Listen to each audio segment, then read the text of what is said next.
Vitajte pri počúvaní FMK Insights, podcastu Fakulty masmediálnej komunikácie UCM v Trnave, v ktorom vám prinášame inšpiratívne rozhovory s absolventmi, zaujímavé témy a pohľad do zákulisia mediálneho, marketingového a herného sveta. Dnes s Martinom Klementisom.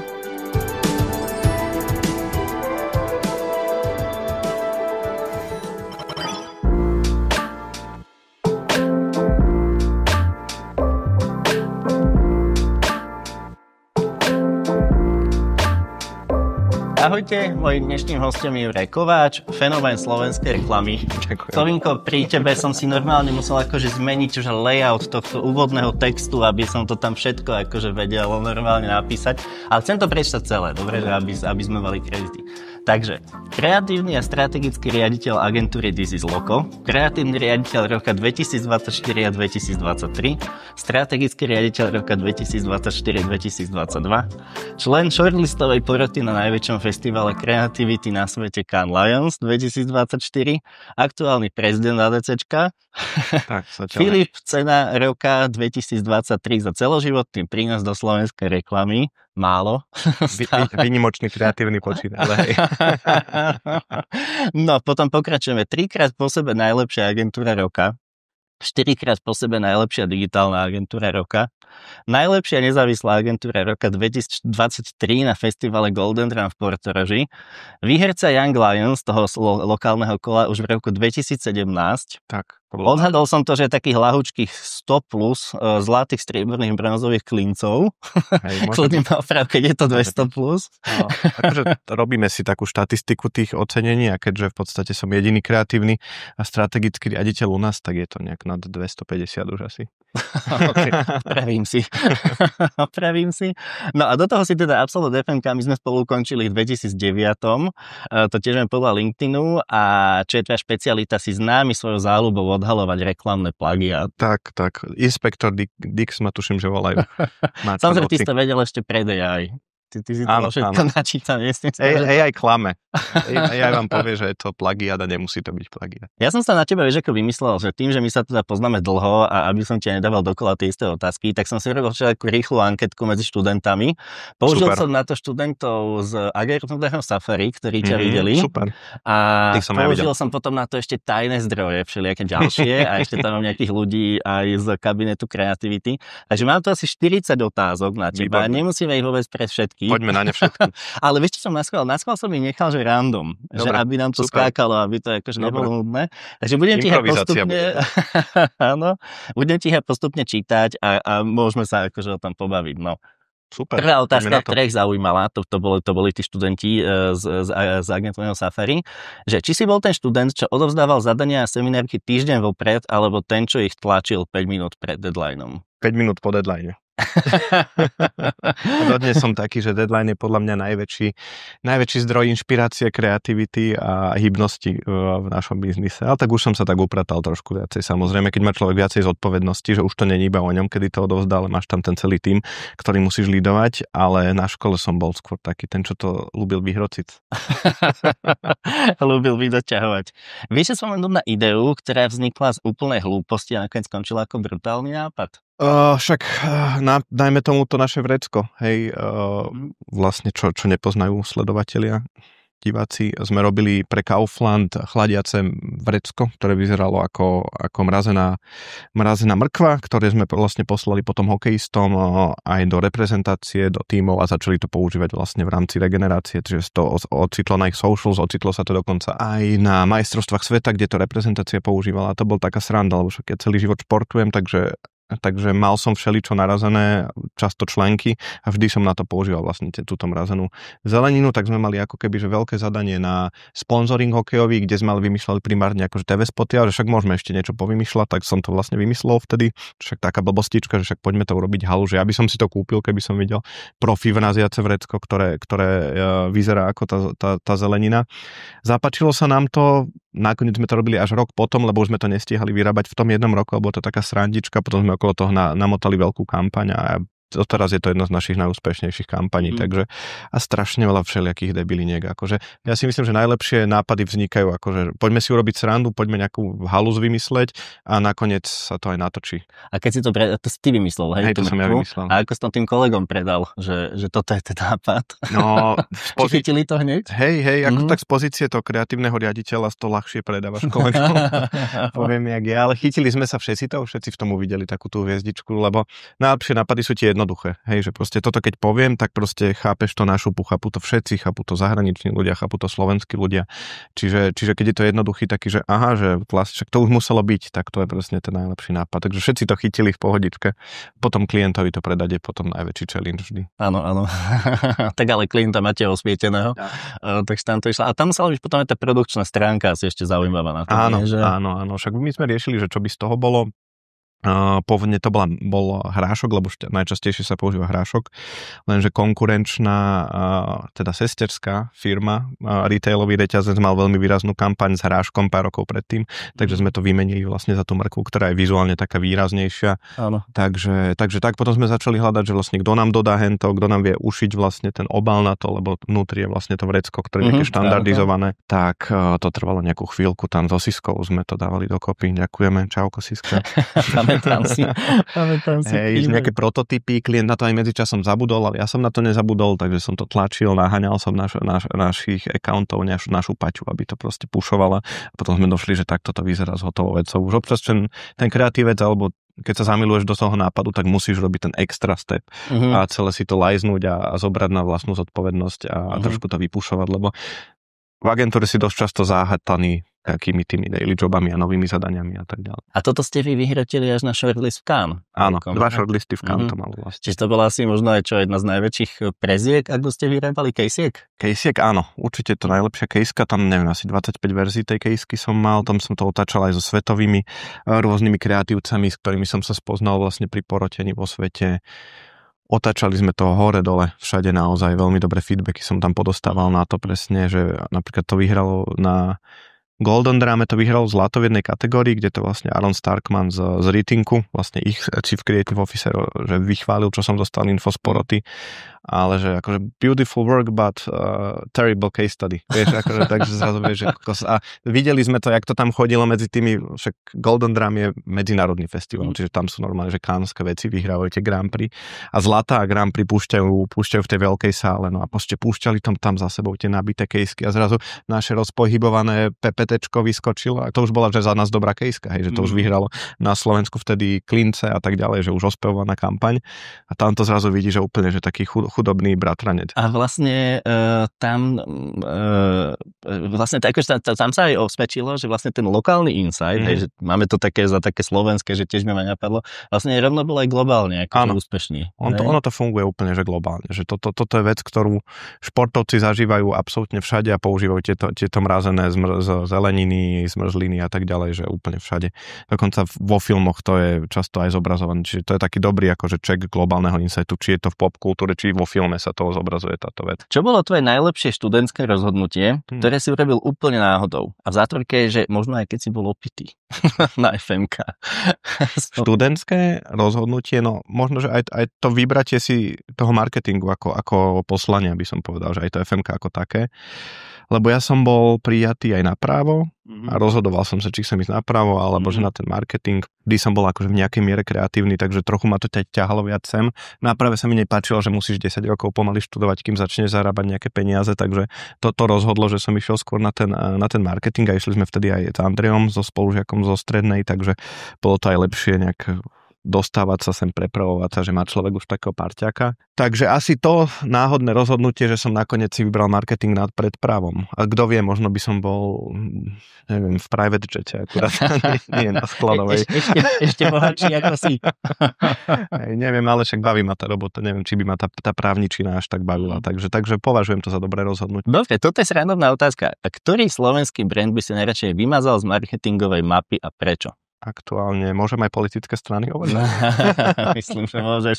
Sme na dobrej pôde. Aktuálne niektoré z tých vládnúcich politických strán, ale keď sa bavíme o brandoch ako takých, ešte si myslím, že by si zaslúžili vymazať niektoré kasínové brandy. ktoré posievajú naše ulice naozaj nemoc peknými priestormi a vizuálnymi komunikáciami, takže toto je asi taká vec, ale z tých brandov celkovo, tak keď ten brand funguje dlhodobo, je tu, tak asi má nejakých zákazníkov, čiže asi má nejaký zmysel a miesto v tom živote. Potom sa viem samozrejme ideologicky baviť, že či alkohol alebo cigarety by mali mať komunikáciu, alebo ako by mali mať komunikáciu, ale vyslovene nemám problém asi so žiadnym brandom. Aktuálne dlhodobo nerobíme napríklad gambling u nás v Loku, vyhýbame sa politike v Loku, takže ako keby, že toto sú také dve veci, ku ktorým sa nedostávame, hej.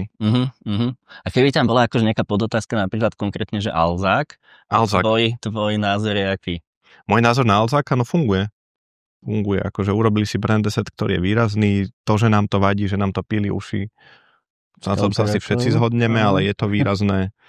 Alza hlavne strašne dobre funguje vďaka tomu customer experience, naozaj vyklika si to človek hneď to má, príde tam v šlape to ako hodinky, takže toto im funguje, tá komunikácia by sa určite dala robiť lepšie, ale niekedy naozaj na tieto mass marketové značky je dobre, keď je to tupučké a výrazné, hej, keď to takto poviem. Áno. Naše decká boli minulé u babky a oni majú Alza box pod domom a veľmi ľahko nacítili, že do polnoci objednáš ráno normálne krešov a panáčiky, proste ráno v Alza boxe detko bol zobrať a najlepší deň na svete, vieš. Ja som tiež bol na služobke v Prahe, nie teraz, ale už minulý rok tuším, že a mal som doniesť nejaké Lego, hej, akože dáček pre Krištofa a proste pozrel som si tam Spárky z kokos, nemajú to tam na tom Václaváku, nemajú to ešte vtedy bolo to ten nejaký ďalší veľký obchod, Hervis. Áno. Ten už tam není ináč, čo som teraz zistil tiež. Tak vlastne, čo som urobil, tak som si dal vlastne poslať do NIV, do Alza boxu, kokos to isté Lego, ešte som na tom ušetril neviem koľko a po ceste z služobky som ho vyzdvihol a mám darček, hej. V tej dobe globalizácie a aj takéto veci dajú. Ešte sú detičky malé na to. Áno. To tak nenacítili, lebo však odme mu to mali na konci. Ale nemyslím si, že nie je nejaká značka, ktorá by dnes už si dovolila robiť nejakú že šovinistickú reklamu, ktorá by navádzala ľudí k niečomu, že vyslovene zlému, že to je podľa mňa zlá komunikácia. Keď sa snažíš cielene vplývať zlým spôsobom na tých spotrebiteľov, lebo však značky majú aj veľkú zodpovednosť v tom, že spolutvoria ten verejný priestor, hej, že tie reklamy majú viditeľnosť brutálnu, či už je to v telke, alebo je to na tých billboardoch, no. A hlavne asi taký ten trash sa posunul všetko do online, že už to má telku vlastne, je to tak vidíš, drahé. Veľmi mám rád všelijaké komunikácie pneuservisov, kde vždycky musí byť nejaká babenka v nejakej pneumatike prehnutá. Hej, ale že už to ako keby nevidíš v tom mainstreame. Hej, že už to vôbec. Aká je predstava tvojho ideálneho dňa? Kľudne to rozdiel, že víkendový a pracovný. No, ja rád začínam deň športom nejakým, čo sa mi darí aj párkrát do týždňa počas toho pracovného, takže vyzerá to asi tak, že ráno sa zobudíme, hodím decka do škôlky, čiže v zásade nejaký downtime s tou rodinou, ideálne keď si vieme dať spolu raňajky a pripraviť sa v kľude, čo sa nedeje skoro nikdy, lebo vždycky je tam nejaký krik, vždycky nechcem ísť do škôlky, vždycky škôlka je najhoršia na svete, potom je im super samozrejme v škôlke, ale musíme si urobiť tento taneček. Že vyhodím ich do škôlky, potom si idem zatrénovať, to zrazu po tréningu je hneď celý deň oveľa lepší. Potom, keď dojdeme do roboty, som rád, keď mám dni, že viem sedieť s tým tímom a dajme tomu, že brainstormovať alebo baviť sa o nápadoch ako takých. Nemám odrad dní, keď sa idem zblázniť a behám po meetingoch, aj že z meetingu na meeting a pomaly nevie človek, kde mu hlava stojí, takže toto až tak moc nemám rád. Som rád, keď dajme tomu to do obede využijem na nejakú fokusovanú prácu, hej, že či už presne máme nejaké zadanie alebo prechádzanie si feedbackov s tímom k nejakým veciam, prípadne stávanie prezentácie a tak ďalej. Potom obedík, to som tiež rád, keď sa dajme tomu, že prejdeme. My máme našťastie pri robote Fresh Market, takže to je taká pekná 10-15 minútová prechádzka tam späť, čiže toto je celkom fajn, ešte keď je pekne, tak je to o to príjemnejšie, človek vypadne a potom po obede si radšej dávam tie meetingy, hej, že ako keby, že tam potom pokecať. Potom pokecať a potom okolo tej 6. sa presúvam domov, kde teda presne, že v ideálnom prípade, keď je vonku pekne, tak tiež s deckami vybehnúť von, dať si niekde večeru a potom sa presunúť domov. Niekedy sa dokonca same uspia a potom mám ešte s Andy, s mojou manželkou čas trochu na seba, či už prebrať nejaké rodinné veci, alebo sa venovať sebe v nejakej čilovať, presne. Čiže toto je akože ten ideálny možno, že denný, každodenný program, keď to tak poviem. A potom víkendový, no nerad som cez víkend doma vnútri, som rád, keď niekde vybehneme a máme nejaký zážitok, že či už iba na chatu, alebo si vybehneme lyžovať, dajme tomu v zime, alebo na bicykle, akože nech to je niečo nové aj pre tie decká, aj pre mňa. A už sa ti to ale tiež asi svičilo viacej do toho rodinného života. Áno. Hej? Čo sa týka potom takých nejakých špeciálnych vecí, však určite sa vždy teším, keď sa nám podarí vybehnúť, dajme tomu na nejakú, či už na vernisáž, do nejakej galérie, alebo keď sú nejaké award shows, alebo niečo takéto, taký ten spoločenský život, ale presne pri tom rodinnom živote to už hrá také trošku druhé husle. Aký je tvoj vysnívaný klient, slovenský alebo aj zahraničný, ktorého by si chcel robiť?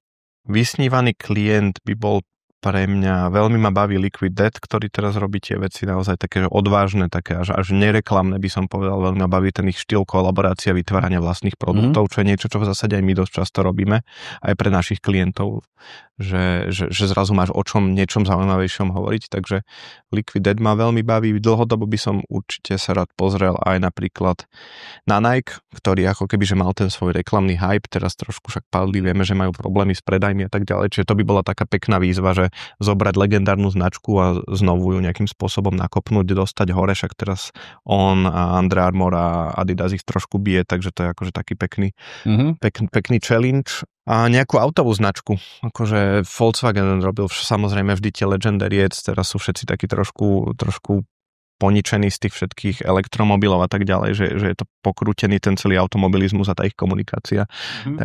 Takže to by mohlo byť tiež pekné, lebo auta mám rád. Áno. A vieš si predstaviť, že by si to robil aj na tom úplne globálnom leveli, ten Volkswagen? No, tie globálne veci sú náročné. Teraz sme akurát dotočili minulý týždeň kampaň pre jednu banku pre 12 krajín vlastne. 4 rôzne kampane sme vlastne dávali dokopy a tam už do toho vstupujú presne tí lokálni hráči, už tam vstupuje to, že OK, vymysleli ste si takúto lokáciu, ale my takýto typ domov nemáme napríklad u nás, hej, a musíš dealovať, že OK, tak aký typ domov máte v Srbsku, ktorý nemajú v Česku, vieš, alebo potom, že u nás toto značí niečo iné, hej, že už strašne ako keby, že na veľa vecí musíš myslieť, musíš to odvarovať, musíš akože, nemusíš manažovať iba jedného klienta, ale zrazu musíš ako keby, celú škálu tých klientov riešiť a často ako keby, že tie globálne veci majú ten najväčší problém, že sú strašne generické a priemerné. To je taká pekná vetička, že s priemerovaním 100 názorov získaš jeden priemerný názor.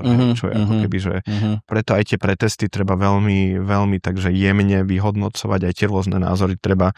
Keď to nikomu nevadí, tak to nikoho ani extra nebude baviť, hej, že keď to takto poviem. Čiže keď sa ako keby okrešú všetky tie pain pointy, tie rizikové veci, čo sa teda často deje práve pri týchto globálnych kampaniách, tak z toho môže vzniknúť iba taká nejaká nútka, ktorá presviští a nič sa z toho vlastne nestane. A vám som pekne podarila tá rajvka, čo ste mali ten vianočný spot minulý rok a ten bol tiež pre veľa trhov. Hej, ten bol tiež pre 10 trhov. Hej, a ten bol fajn. A tam zrovna o tom, čo som hovoril, že tam sme hľadali nejaké iné námestie a nakoniec tam ani to námestie nebolo, že vypustili sme tú scénu kvôli tomu, že v niektorých krajinách neboli takéto námestia. Takisto sme kvôli nejakej krajine sme nemohli ukazovať vianočný stromček, lebo že oni nejak inak zdobia na Vianoce. Takéto veci tam človek musí riešiť. Ale bolo to super zážitok je to, že presne aj také nejaké akože pravidla toho, ako sa tvoria tieto veci. Musíš mysleť na to, že OK, budú to predabovávať, bude sa to dávať do rôznych jazykov, bude sa to prestrihávať na rôzne produkty, takže... No toto je super, že to je zase nový set skúseností a skillov, ktoré ti potrebuješ komunikačné v tom biznisovom klientskom leveli. Áno, však nám sa podarilo potom ešte aj minulý rok vyhrať, nakoniec to neišlo z toho nič von, lebo tam bola nejaká reštrukturalizácia, jednu veľkú donáškovú službu, tiež pre niekoľko viacero trhov a je fajn, keď je to v klasteroch, že dajme tomu Central Europe, hej, že, alebo V4, keď je tam, tak je to celkom fajn, lebo máme takú podobný background, podobnú históriu, ale keď už tam dáš niečo z Dach regiónu, hej, že dajme tomu tí Nemci, Rakúšania, Švajčeri, tak to už ako keby, že tam už sa začíname rozchádzať v niečom, že tam už musíš hľadať ako keby, že iný druh insightov, hej. Myslíš si, že drogy rozvíjajú kreativitu alebo ju ničia? Na to sú aj prieskumy a výsledkom je, že jej nejako nepomáhajú. Nejako jej in general nepomáhajú. Tuším, že deci alebo 2 deci vína najviacej pomohli k tomu, že trošku sa uvoľniť. Je nejaké ľahké, ťažké drogy vôbec tomu nepomáhajú. Ako keby v tomto, samozrejme, každý človek je iný, každý sa potrebuje. Podľa mňa je to skôr o tom, čo potrebuješ na to, aby si sa dostal do tej zóny, do toho kreatívneho procesu, že niekomu stačí hudba, niekto si naozaj potrebuje dať to vínko, niekto potrebuje sedieť s inými kreatívcami hodinu a aby sme sa naladili napríklad, aby sme sa pobavili o niečom, aby sme si urobili nejakú srandu. My si hovoríme nevhodné vtipy napríklad, aby sme naštartovali kreativitu, alebo vymýšľame vtipy, že máme takúto barličku, ale je to strašne individuálne, hej, hovorí sa o tých kreatívcoch, že sa zhulia a vtedy to všetko vymýšľajú, ale potom väčšinou ráno si pozrú, čo to vymysleli a nemá to až takú kvalitu, ako by si ľudia možno, že mysleli.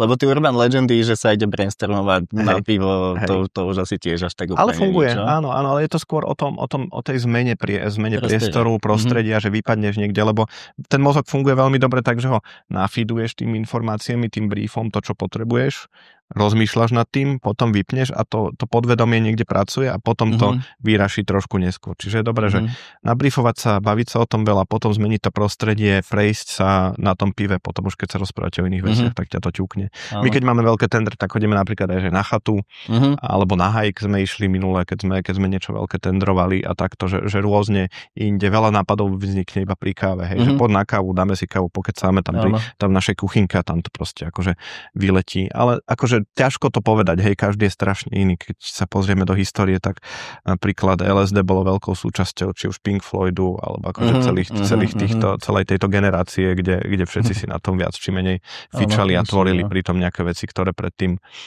neboli, no. Ale nemyslím si, že je to podmienkou toho prísť dobrým. Skôr opačne. Áno. Aký bol tvoj študentský život? Aký si bol študent, ako si na to pamätáš? Bol veľmi sociálny. Lebo ja hovorím veľa študentom, že my tým, že sme dochádzali z Bratislavy, tak my akože veľa toho vlastne aj zmeškali v tej Trnave, že sme to nebývali. Hej, bolo to také, že v zásade, tuším, že sme nechodili aj že úplne ani každý deň, že sme si to vedeli tak nejak polinkovať v tých neskorších ročníkoch. Ale bolo to o dochádzaní, bolo to o veľa žúroch, čo si pamätám, bolo to o spoznávaní nových ľudí, čo je podľa mňa akože najväčšia devíza vždy, ako keby, že tej školy, že stretneš ľudí, ktorí budú v budúcnosti robiť v tom istom odvetví, majú rovnaký záujem, s ktorým môžeš začať robiť nejaké cool projekty už aj počas tej školy a takto sa nastaviť na tú celú branžu v nejakej forme, ale no, myslím si, že úplne, že štandardný divoký študentský vysokoškolský život, ako sme všetci žili. Čiže asi ani nelutuješ ten výber školy, hej? Že, nie. Že to sme si povedali aj v prvej otázke. Áno. U mňa úplne to isté a dokonca aj s tou školou to máme tak, že vlastne koľko si ho veľakrát hovoríme, že sami by sme to išli znova ešte študovať, ak sa to posunulo. No presne, že my sme zažili tú školu možno, že menej technicky vyspelej forme, že naozaj, že teraz už je to úplne inde. Myslím si, že aj ten marketing strašne rýchlo ide dopredu, aj tá reklama ide strašne rýchlo dopredu, aj tie informácie, ktoré už teraz sa učia študáci, alebo tie, čo im vypredávate ako profesori, tak už sú oveľa hĺbšie, oveľa zaujímavejšie a nevychádza sa z toho jedného kotlera, z jedného Ogilvyho o reklame, ktorý vtedy boli k dispozícii, ale teraz už máš toho akože milión. Tam je halu, že ty máš vlastne strašne veľa zdrojov. Vieš, že my už aj nemôžeme môcť trepkať na tých prednáškach, lebo však ťa okamžite vysmejú. No presne. Však si to v reálnom čase ako keby overia, že či to tak je, alebo nie. Ale však to je práve pekné, že nemusíš hovoriť o teórii, ale môžeš hovoriť o princípoch tej tvorby. Hej, že troška to vyfúzovať. Ty si nám pekne povedal príbeh cez Safari o tom, že keď ste mali voľakedy nálepku This is low cost, čo to bolo za kampaň. A ty vieš teda aj ten príbeh, že ako vznikla značka This is Loco? No, je príbeh. Ivan s Tomášom, čo sú vlastne zakladatelia, tak rozmýšľajú predtým sa to volalo Smart Page and Ivo. To vlastne Ivanová firma, ktorá primárne riešila design a coding.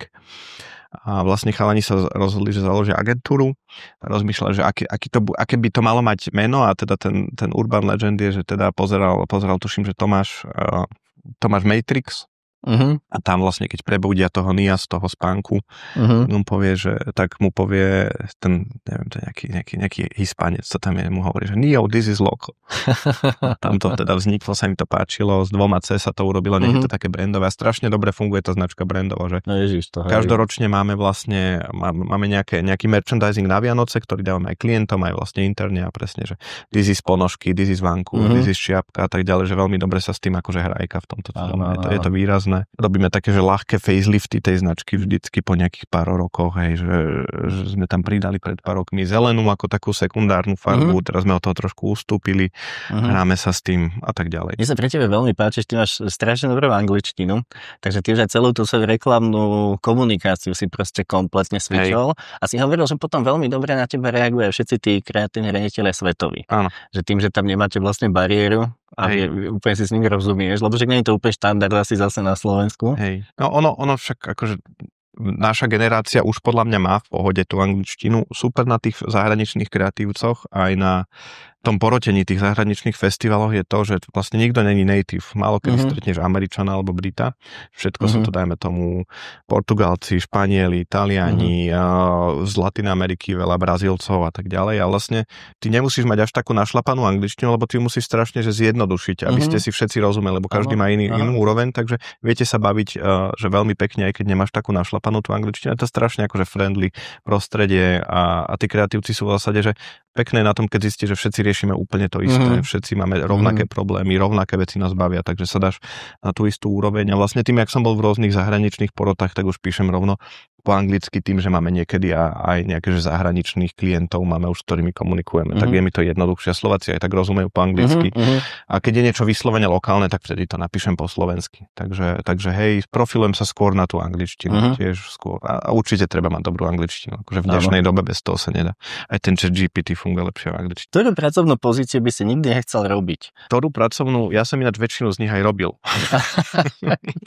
Tam som sa chcel aj presne dostať. Hej, však ja som vlastne začal s tým, že som robil aj nejaký programming, že som robil aj nejaký art direction, veľmi basic, že som robil aj PPCčka, že som spravoval sociálne siete pre moje projekty.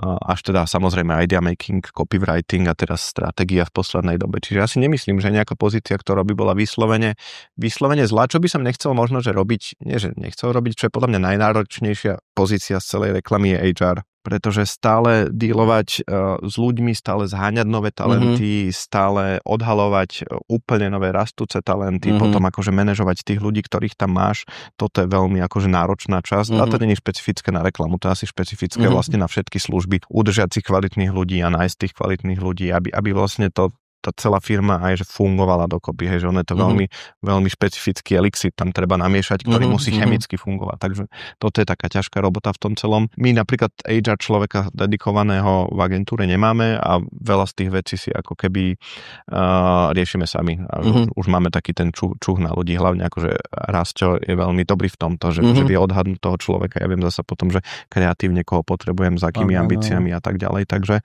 ten HR je podľa mňa že super ťažký, ale inak čo sa týka, akože všetko je to super, všetko je to zaujímavé, akože možno, že kreatívci často zaznávajú ten accounting, že okej, že accountant v živote, ale to je tiež, je to zaujímavé v tom všetko, že dealuješ s tým klientom, máš s ním že dobrý vzťah, vidíš kompletne ten projekt, rozumieš aj peniazom, čo veľa kreatívcov nerozumie tomu, ako fungujú peniaze vo firme, čo je akože podľa mňa že veľmi dôležité tiež. Už pozdravíme Freďu, podľa mňa čaká. Čau Freďo. Fredí. A môžeme ešte Janku. A Janka, čauko. Hej, čiže HR týmy naše.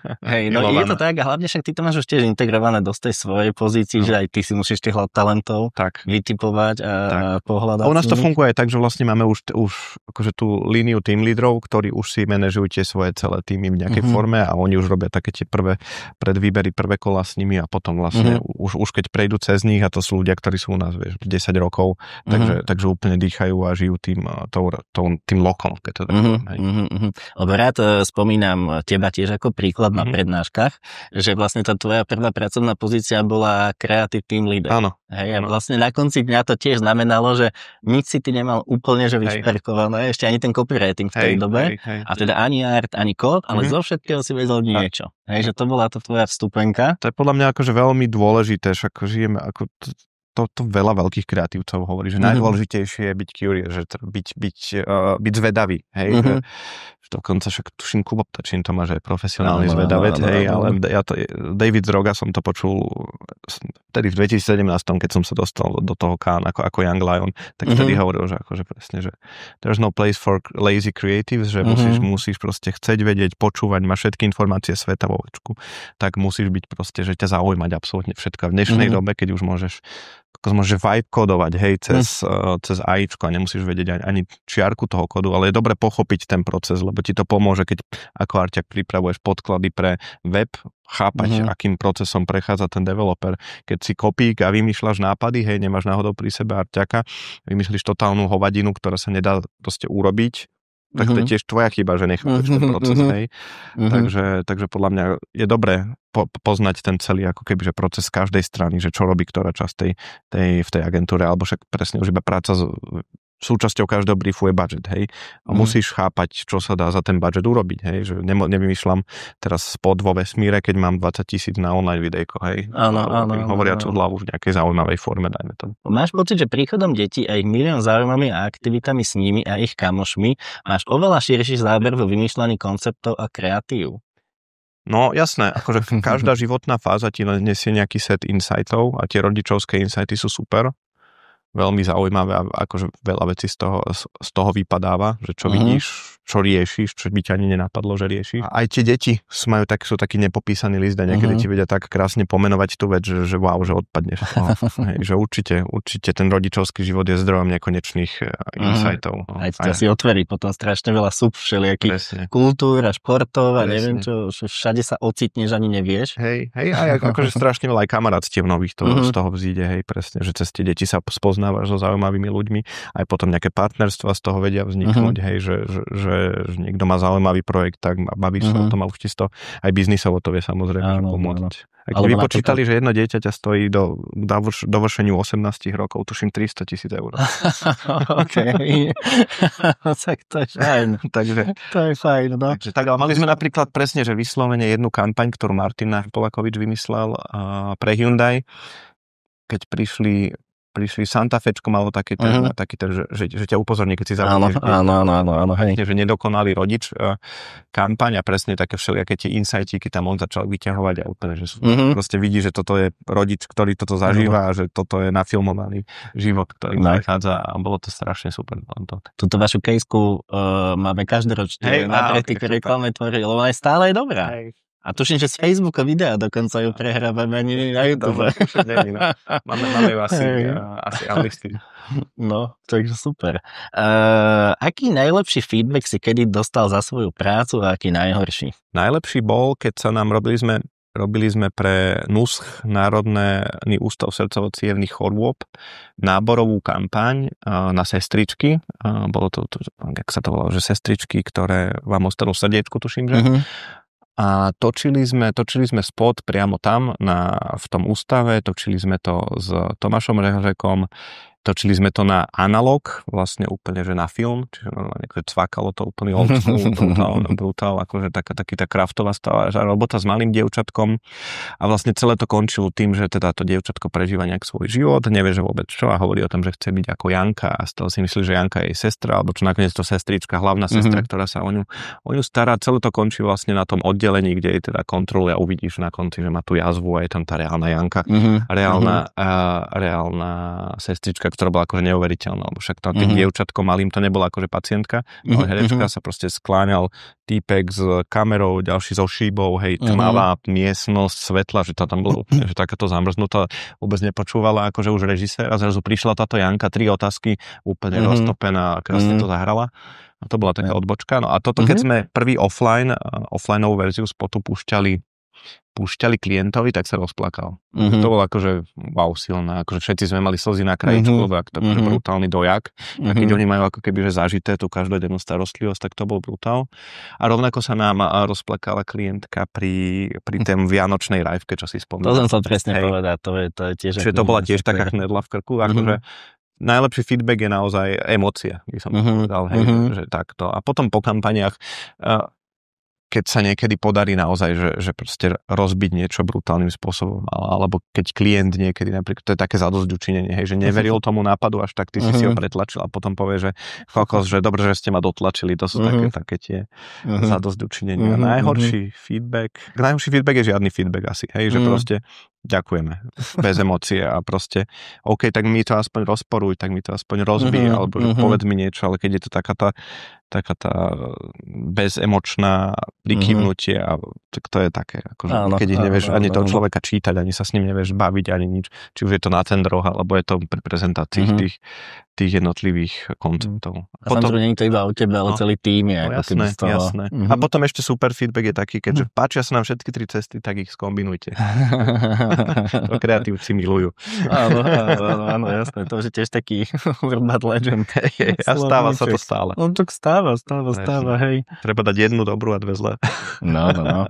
Mávaš aj ty niekedy kreatívny blok a ako ho prekonávaš? Jasné. Akože človek má vždy kreatívny blok. Vždy, keď sadneš k tomu briefu, tak málo kedy sa stane, že hneď ti niečo skočí. Občas sa to stane a prekonať to najlepšie, ako som hovoril, dobre, že načítať si, napozerať si, urobiť si nejaký deep research o tej téme, hľadať nejaké tie insightiky, pozrieť si, dajme tomu, aj diskusné fóra, hej, o tom produkte, že niečo vám tam vyskočí ako nejaký základný insight. Pozrieť si kľudne aj, čo sa robí vo svete v tej reklame, pozrieť si, dajme tomu, dokument o tej téme, alebo čo, že proste snažiť sa dostať čo najviac impulzov a potom vypnúť, dajme tomu, že keď to vôbec nejde a potom sa k tomu vrátiť.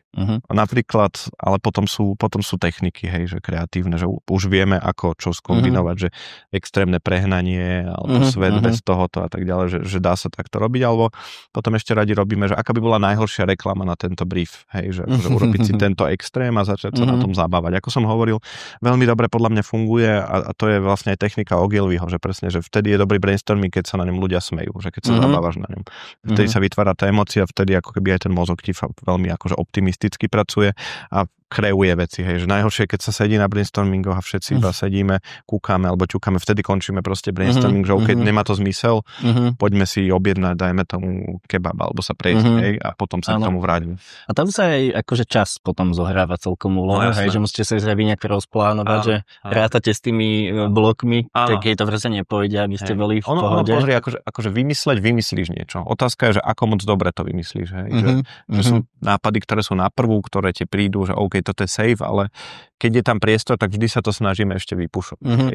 Relatívne, že dobrú priemernú reklamu vieš vyplúť dosť rýchlo, keď máš seniorných ľudí, čo my sa teda fokusujeme hlavne na tých seniornejších ľudí mať v tíme, takže toto akože takú safeku dáš vždy. Akože našou ambíciou nie je robiť, že priemerné veci, ale chceš robiť také niečo, že z čoho máš taký pocit, že toto ma baví, hej, že toto je nápad, za ktorý by som zabojoval. Takže vtedy k tomu prichádzaš.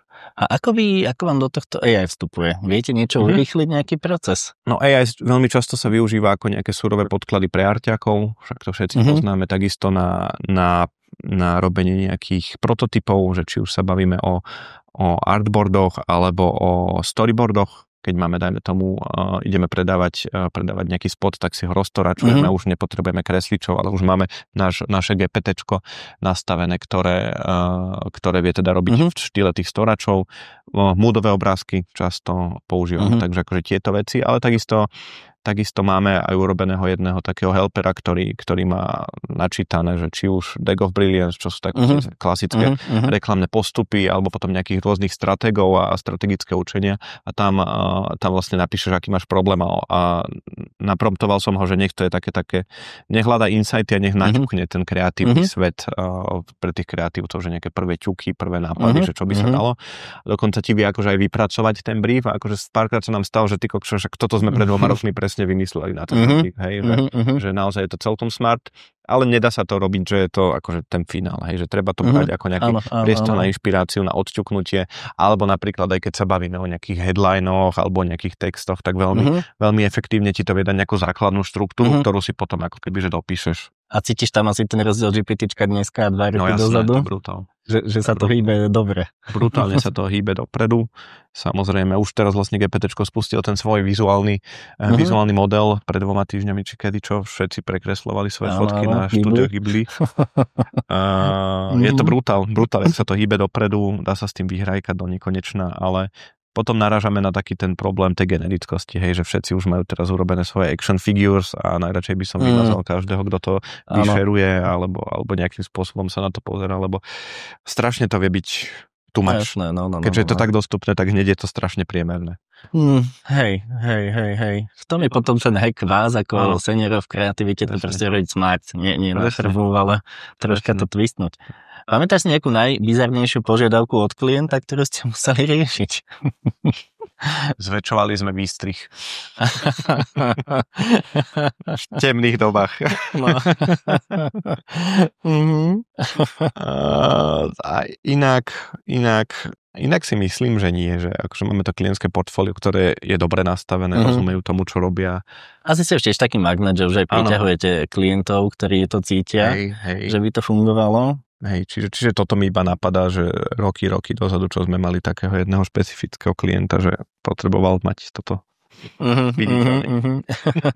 Ako ty vnímaš taký ten, že reklamný život? To je taká otázka, že študenti veľa počúvajú, že je to uponáhľané a vyčerpávajúce, ale oni to už podľa mňa až také zase nemajú v tej dnešnej dobe. Ako by si to ty dneska predal. Make reklama great again.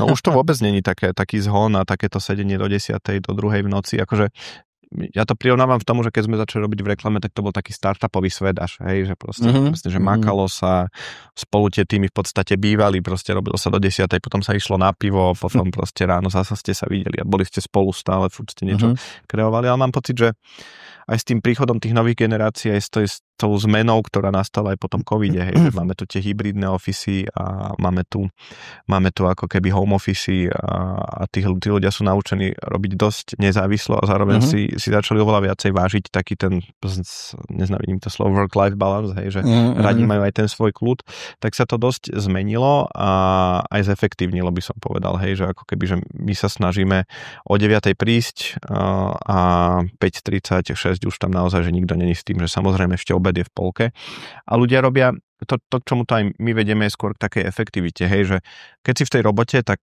fokusuj sa na tú robotu, sme tu všetci, sme tu celý tým, proste poďme to urobiť čo najefektívnejšie, najlepšie, najrýchlejšie, aby si mal potom priestor na ten svoj život.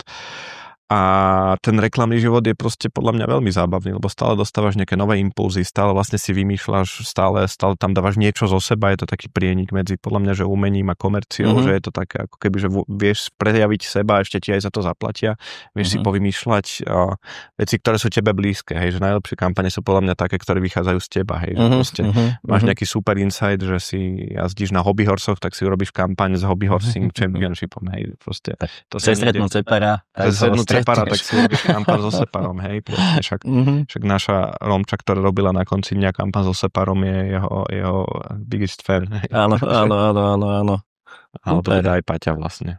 To bola potom. Takže, hej, že máš tam takýto priestor, že zažiť cool veci, robiť s cool ľuďmi, ešte ti za to zaplatia dokonca, naozaj aj v tej reklame podľa mňa ako takej robia, že dobrí ľudia, že není to také, je to veľmi konkurenčné prostredie, ale není to také, že toxicky konkurenčné podľa mňa, ako možno, že v niektorých finančných sférach, alebo takto, že nie je tam taká, že nevraživosť, je tam taká zdravá súťaživosť, si myslím, že v dnešnej dobe. Hej. Nerobí sa tam tak ukrutne veľa, ako sa kedysi možno že robilo, ako sa hovorilo, lebo proste už tí ľudia už sa to zmenilo, už ľudia nechcú toľko robiť a práve dajme tomu aj to AIčko, podľa mňa veľmi tomu pomáha, že ty vieš oveľa efektívnejšie vybuchať to, čo predtým ti trvalo dlhú dobu, tak teraz to urobíš oveľa rýchlejšie. Ja si myslím, že v nejakej forme to môže priniesť aj zmenu k náhľadu na to, ako sa ohodnočuje reklama. Hej, že akože všetci fungujeme zatiaľ na hodinovkách, ale v podstate ten dobrý arťak ti teraz urobí za oveľa rýchlejší čas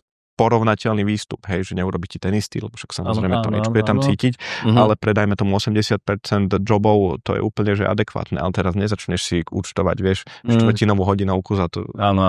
Že akože podľa mňa ešte veľa vecí sa zmení práve v najbližších rokoch tomu odmeňovaní. Myslím si, že tá reklama by si zaslúžila aj byť lepšie platená, ale to už je ako keby, že širšia debata na iné fórum. Na iné fórum, presne. Je to zaujímavá otázka, mal si niekedy imposter syndrom? Stále. Že si sa... Ja si myslím, že každý kreatívec má impostor syndrom, že si vlastne s tým neprišiel ty úplne, lebo to vzniklo na brainstormingu, že to bola one-off, že sa ti iba raz podaril ten nápad a že či príde nejaký dobrý taký, ale dobrá správa je, že vždy príde taký istý alebo ešte lepší, hej, že akože z tej mojej histórie, že vždy som si myslel, že OK, že už nič lepšie nevymyslím, ale vždy sa niečo podarilo lepšie, že keď si na to sadneš, tak to príde, ale myslím si, že možno, že nie ani, že kreatívci, ale akože prichádza to s nejakým sebauvedomením a keď je ten človek vníma seba, má nejakú inteligenciu, tak veľmi často sa aj spochybňuje, že či naozaj, že na to mám, že či to není iba nejaká náhoda, že sa mi toto celé... Lebo ten život je v podstate taká nejaká zbierka náhoda. Treba si povedať, že OK, že je to ono, ale je to vďaka tomu, že som robil nejaké vedomé akcie, ktoré ma dostali sem a decid. A zároveň ako keby aj nebudeš do konca života na tom vrchole, hej, že treba si to... Treba sa aj s týmto zmieriť, čo je ako keby, že tá druhá strana toho impostor syndromu. Hej. A veľakrát vlastne po vojne každý generál, keď už je kejska, no to je úplne jasné, že to, ale keď sa to vymýšľa, tak akože odhaliť ten nápad. Nikdy nevieš, no. Presne. A toto sú tie tvoje skúsenosti, čo možno aj mladší juniori ešte nevedia priamo na tom brainstormingu, alebo kde odladiť. Nevieš vyťahnuť ten diamant, presne, že niekedy zdalo sa nám, že z jedného postu napríklad vznikla kampaň, to bolo Allianz, čo sme robili ešte tú launchovú digitálnu kampaň, akože na digitalizáciu, že všetko sa dá, len treba sieť, to vlastne Miško, náš rohaček, vymyslel ako headline do social postov, že akože to je hotové, že však to je koncept, tak sme to nakoniec napísali a natočili a bola z toho veľká 360-ková kampaň, hej, že niekedy, a to nehovorím, že Mišo junior, hej, ale že niekedy potrebuješ ako keby, že iný pohľad na to, aby si tam vedel s odstupom nájsť také niečo zaujímavé, ale zároveň vôbec neviem povedať, že čo bude mať úspech, dajme tomu, že v dnešnej dobe na internete, že vymýšľať virálne video je akože nonsense, že ty vieš vymýšľať niečo, čo funguje. Ty si to pekne nazval na Safari, že je to juniorná hlava na seniorných pleciach. To som si naozaj poznačil. Áno, to není moje, to je Michael Herling, tuším, že to povedal, čo som zažil v Barcelone. Áno. Hej, že oni majú takýto prístup k tomu, že vlastne potrebuješ mať vždy ten fresh talent, ktorý má ten drive, ktorý sleduje tie trendy, ktorý ako keby že srší tými nápadmi, ale potrebuješ ju postaviť na ten krk alebo na tie ramená toho seniora, ktorý vie kam ju nasmerovať. Hej, že keď to takto poviem, že tú kreativitu a ten talent nejakým spôsobom smerovať, že musíš mať v tej firme akože super seniorov, ale musíš mať aj také tie nové impulzy. Áno.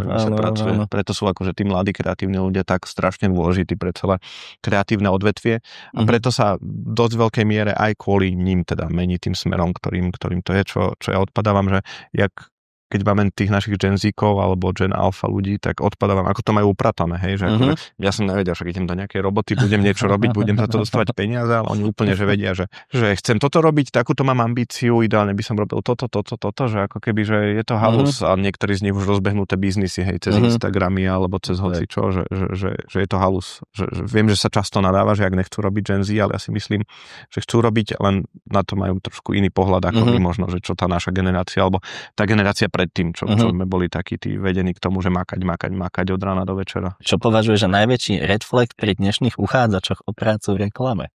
Red flag asi lenivosť.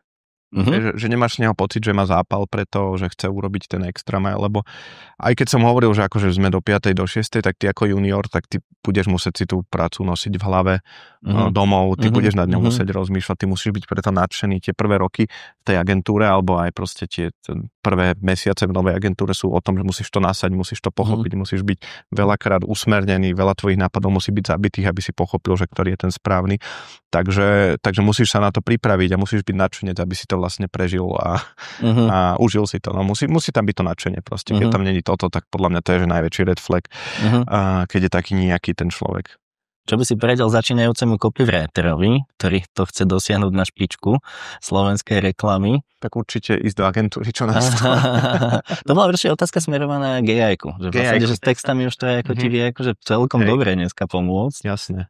No ale ja si myslím, že veľmi dôležitá devíza toho copywritera je práve strategické rozmýšľanie a schopnosť prísť za idea-makingom. Presne akože idea ako taká. A zároveň tie skutočne dobré headliny ti nevymýšli. AI ti urobí akože generikum. O to viacej, ako keby, že keď si textovo orientovaný, však lebo akože tí kopíci sú rôzni, hej, že presne, ja napríklad až tak textový nie som, že som skôr ideový, ale máme proste naozaj ľudí, ktorým povieš, ukážeš obrázok a on ti dá taký headline, že odpadneš z toho a toto je akože, to je ľudské, že to neoklameš. AI si môžeš pomáhať na longformy a tak ďalej, ale takisto proste treba veľa čítať, treba veľa pozerať filmov, treba študovať, že prečo sa ti páči to, čo sa ti páči a pochopiť, jak to funguje. Dôležité je to pochopenie, nie iba to akože fyzicky urobiť cez to AI, lebo tým sa vlastne nič nenaučíš. Ale klienti občas teda majú ten pocit, že sa to tam zjednodušilo. Dobre, ktorá je kontroverzná kampaň, ktorá je tvojou guilty pleasure? Vieš čo, ja mám rád veľmi také všelijaké prapodivné azijské reklamy, kde teraz bolo na minuloročnom Cannes, kde typek zozadu hlavy jedol tyčinku, akože taká, že na tajňaša sa ju snažil počas rande zjesť, alebo presne bola taká jedna, ktorá v tom 2017 to som videl, to bola halus, že nejaká taká zápcha na ceste a vzniklo z toho, že to bolo na nejaké lieky a furt tam do seba narážali nejaké auta a policajti. Akože to sú úplne absurdity, čo oni nosia, akože toto sú halúze. A ešte taká možno, že kontroverzná, mám veľmi rád The World's Biggest Asshole kampaň, ktorá bola na darcovstvo vlastne orgánov, kde hovoria akože taký príbeh o takom typkovi, ktorý bol akože huge asshole, ale že keď zomrel, tak vlastne tie jeho orgány pomohli všetkým ľuďom naokolo a už nebol asshole anymore, hej, že akože, že mal nejaký change of heart, nejaký momentálny a je to veľmi dobré, akože úplne, že netradičný prístup k darcovstvu orgánov, čo by väčšinou tak akože srdiečkové veci a tu nám ukázali typka, ktorý tam trúbi na babičky a hovna psie tam rozkopáva a takéto, že toto ma bavilo. Ty si to síce už akože spomenul ten termín work-life balance, ale aký teda už ty možno z tej svojej pozície aj toho veku, že aký ty máš na to názor, že poďme si ešte povedať. Hej, no treba si uvedomiť, že tá firma je iba taká silná, ako sú tí ľudia v nej, hej, čiže ako keby s našou najväčšou úlohou ako partnerov alebo manažérov v tej firme a udržať ten talent spokojný, hej, že či sú to juniori, či sú to seniori, či sú to accounti, či sú to artici, či sú to kopíci, tak akože musia byť happy, musia byť v pohode, musia mať ako keby že najlepšie podmienky k tomu, aby robili najlepšie tú svoju robotu. Keď, dajme tomu, im sú tam celú noc a potom nemajú čas na tú svoju rodinu a potom ich to ťaží, tak ty dostaneš aj menší výkon ďalší deň, keď to poviem úplne, že takto pragmaticky nechutne. Takže snažíme sa, aby to mali vyrovnané, hej, že keď to takto poviem, veľa z nás už, čo sme začínali ako mladí, 20 niekoľko roční, už máme teraz rodiny, niektorí už majú zo 2 deti, niektorí majú 1 dieťa a už ako keby oni nie sú v pohode s tým, že by tam naozaj, že boli teraz nocovali a keby sme ich bombardovali a tak ďalej. Akože s týmito ľuďmi si ale stále akože píšeme o 8, o 9 o reklame na Messengeri, sedíme pri deckách, alebo ktoré práve pozerajú rozprávku, kľudne si napíšeme, keď uspíme alebo riešime niečo, že nie je to nútené, nemôžeš nikoho do ničoho tlačiť, každý je samozrejme nejaký iný, ale práve keď máš veľa reklamných nadšencov v tej agentúre, tak im nevadí venovať ten mozog aj mimo pracovnej doby, lebo my si nepíšeme kvôli robote, ale kvôli tomu, že nás baví niečo a niečo sme uvideli. A často sú to iba, dajme tomu, diskusie o svetových reklamách, o lokálnych reklamách, prípadne niečo ma napadlo. Čiže ako keby, že tú robotu si nosíš aj domov, ale snažíme sa, aby mal každý priestor na to svoje, ako keby, že čomu sa venuje. Hej? Že presne tí mladší ľudia majú milión iných záujmov, hej? Že rád hovorím, že máme radi tie hybridné talenty, hej? Že teda naozaj ľudí, ktorí dajme tomu fotia, arťak, ktorý fotí klasika, ale kľudne kopik, ktorý fotí, je celkom zaujímavý.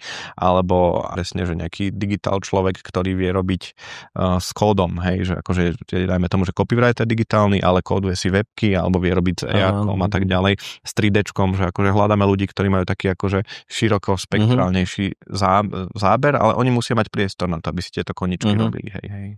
Máme tu troška zase otvorenú otázku, čo by si zmenil na slovenskom reklamnom priemysle alebo prostredí? Dá iba TLDR?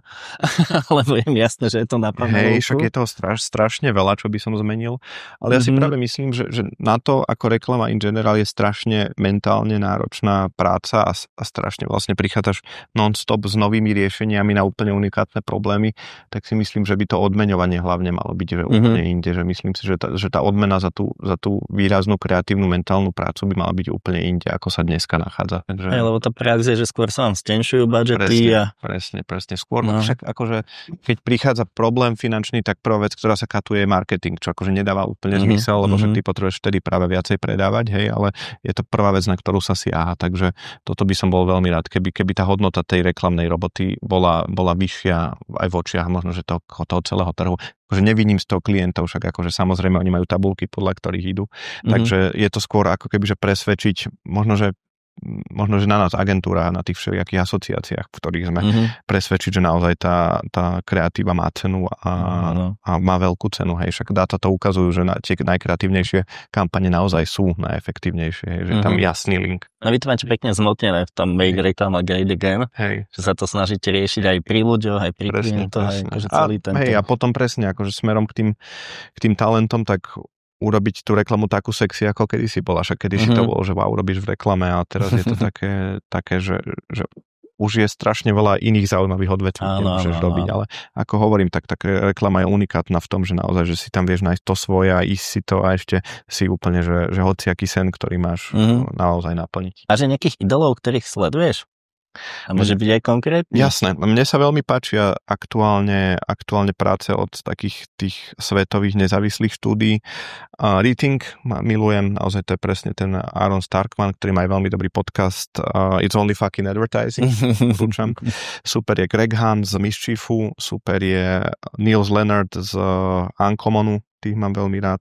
Ešte koho takto, Mark Pollard, on zasa akože je taký independent strategist, ktorý aj učí, on Sweathead má taký svoj program, ten sa oplatí naozaj sledovať. Čiže takýto asi 4, ktorých by som vypichol, David Droga samozrejme, ale tak ten už je úplne inde, ten rieši ten Accenture Song.